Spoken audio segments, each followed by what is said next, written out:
Earn Season XP fast with Dangerously Incompetent's Weight Gain 4000. New season is here, Big Chase has arrived, and it's a whopper. Look at that, 95 days, 75, count them, levels. Ka-chunk. Now you may be thinking, pedal to the metal, I'm going to play intensively, I'm going to rack up the experience, rocket up the levels, and then unlock the great new stuff and craft it and play with it first. And maybe sell it to other people, because they'll pay premium prices if they can't craft it yet, but you can make a killing, right? Wrong. There's no special mode to play in order to get XP, Season XP. You have to complete challenges to get Season XP. There's daily challenges, which you get a certain amount every day, and then there's main and additional challenges, which you get a certain amount every week. And that adds up to 43,000 XP per week, which is 8 and a bit levels per week. And that's your lot. That's as fast as you can advance up the season levels. Unless you're willing to spend money.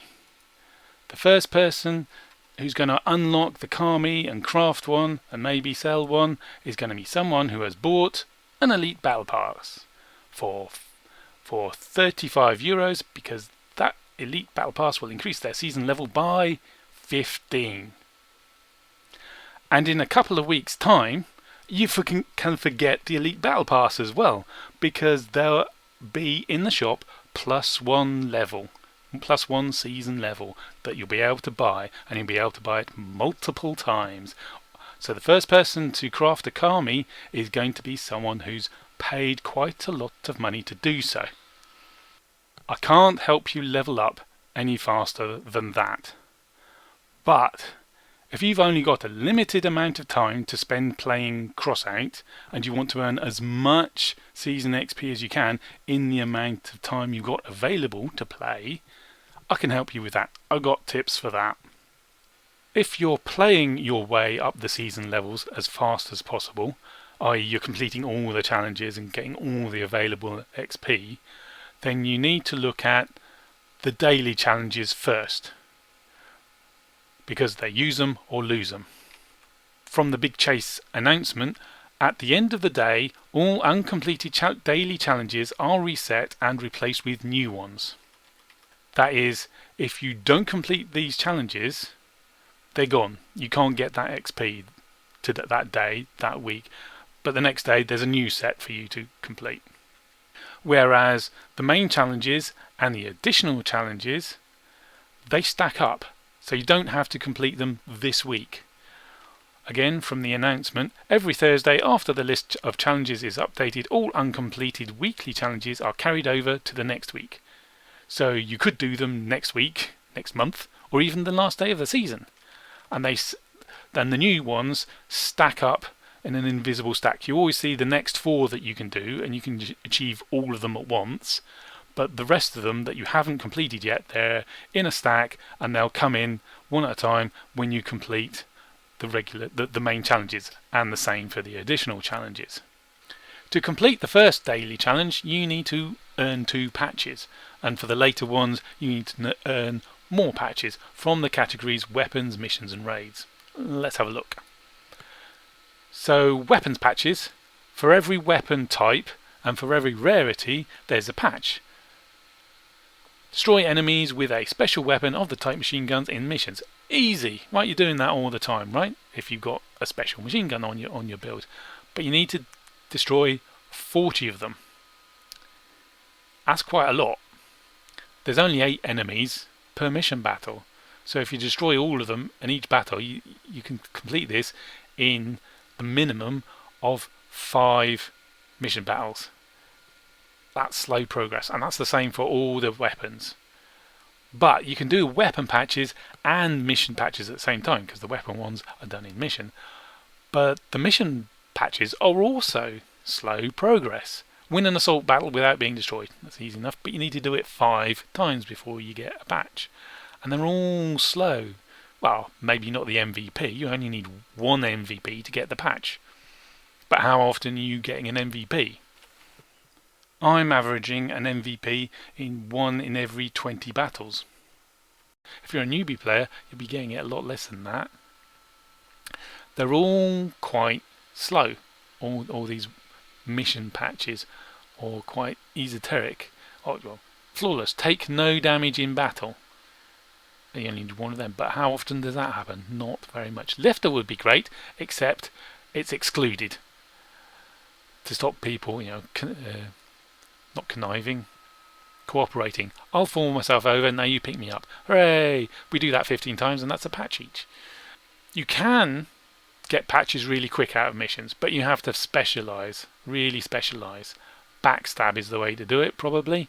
Get a chameleon, get a load of lances. As soon as the green light goes, you drive into the enemy spawn, pick your enemy, and blam, destroy them just after coming out of invisibility. Do that once, that's a patch. So you quit out, go into the next mission battle, and do it again. But that's very specialised.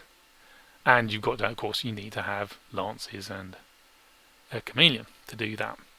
But in general, the weapon patches and the mission patches are really quite slow getting them.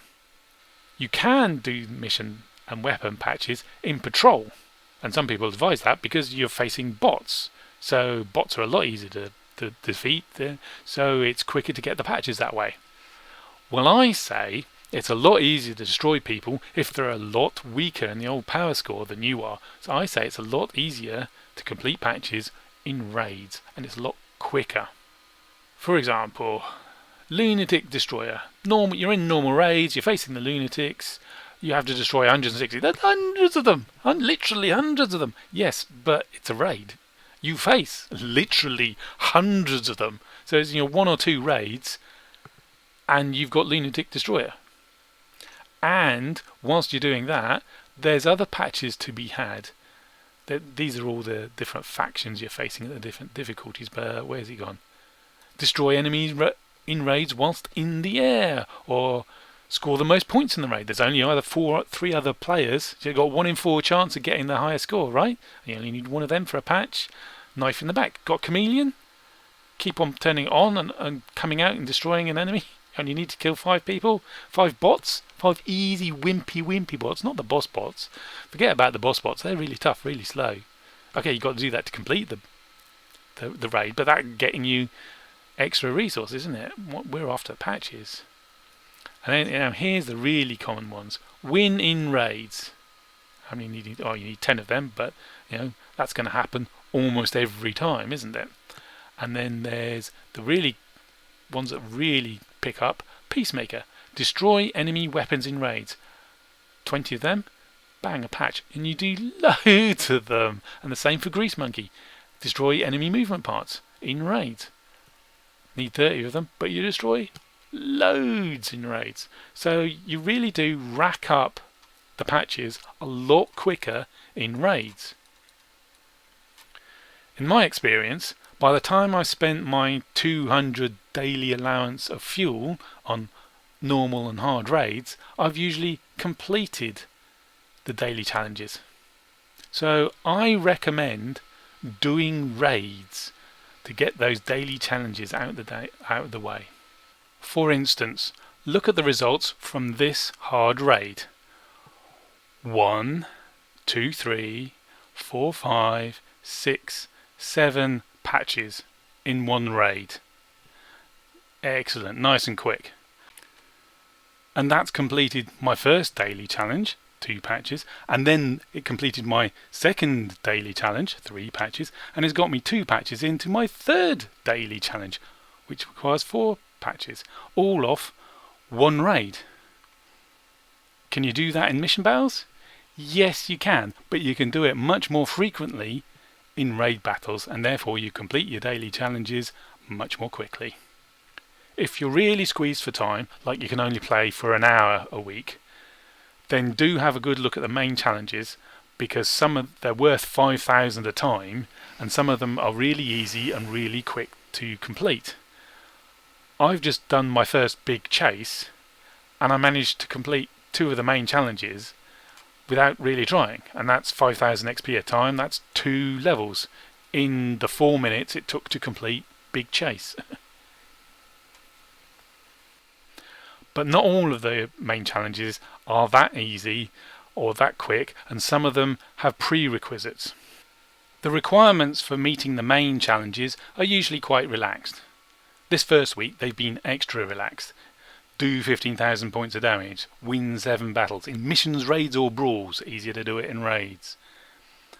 Usually it's more things like do 15,000 points of damage with a shotgun, but it can be any old shotgun. Where's it gone? There we are. There's the table. Tech tree. It could be with Laparas. It could be with breakers. Whatever you've got handy. If you've got a build already set up in your blueprints, ready to go with shotguns, use that. If not, nick one out of the exhibition or slap one together. It doesn't have to be perfect, because you're only going to take it into easy raids and wail on low power score bots in order to complete the challenge. Simples. Whereas additional challenges are usually quite picky. Like this one, Blind Fury. You need to patch Blind Fury in missions or brawls. That means you need a chameleon or a beholder. And if you don't have those, you've got to go get one in order to complete the challenges. So I do the additional challenges last in the week. After I've done all the daily and the mains, then I worry about the challenges if I've got the time. It's nice to complete the additional challenges because it's another, 900, that's almost another 2 levels per week.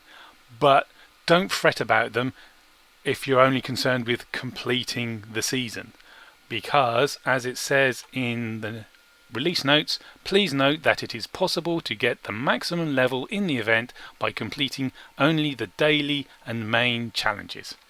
On the subject of requirements, if you need to get a part in order to complete a challenge, say a chameleon in order to get the Blind Fury patch, completing the challenges promptly, they refresh every Thursday, there's a new set coming every Thursday, and if you try and do it then, it's going to get expensive. Because everybody gets the same challenges. So there are lots of people after chameleons right now, and the chameleon price will probably be going up, which is an opportunity for making profit if you've got the part in stock. But if you don't, it's going to get expensive buying it. But don't worry too much. You can always do it next week when everybody's selling off their chameleons and trying to buy machine guns to qualify for another challenge. In summary, or here is the short version if you're impatient, do raids.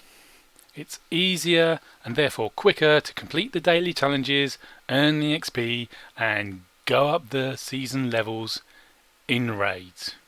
And if you run out of fuel, don't worry.